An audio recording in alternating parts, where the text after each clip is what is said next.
It was in May 1888 that Emil Berliner, using a machine like this, played the first gramophone record.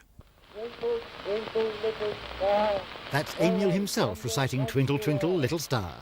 Thomas Edison had discovered how to record sound 11 years earlier. What Emil Berliner did was to invent a way of making master recordings on a flat disc from which thousands of playable records could be made. And as with so many new inventions, some reviewers in England were rather rude about it. We had the pleasure of hearing one recite Twinkle, Twinkle, Little Star in tones so absurd that it was impossible not to laugh. It would prove an excellent antidote to a rainy day in the nursery. And indeed, of the 40-odd machines on view here at the British Library's National Sound Archive exhibition, some like this turn-of-the-century pictogram, where pulleys and wheels synchronise the picture with the sound, really were designed for nursery stories. A little girl named Goldilocks who lived close by peeked through the window.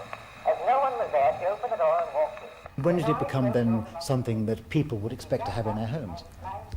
Really, that took place quite a few years later. I mean, we're talking about the 1910, 1920, before really people started to accept gramophones into their houses, and they became rather classy pieces of furniture. And a number of the exhibits in the exhibition here show the way in which the really very high styling of furniture at the time was represented in the gramophone production as well. And they are glorious pieces of furniture. Both discs and machines in the early days were expensive, though. This 1904 Monarch gramophone was £25, and records before the First World War could cost around £1, a week's pay for most. In the 1920s, this Queen Anne-style radiogram with its interior lighting and a hidden speaker system cost £175, a year's pay for many. But slowly the gramophones and the records became cheaper and better. Now there are singles, albums, videos, CDs and even digital audio tapes of songs now. It's all come a long way since Emil Berliner invented the record and brought the sound of the human voice to billions of people.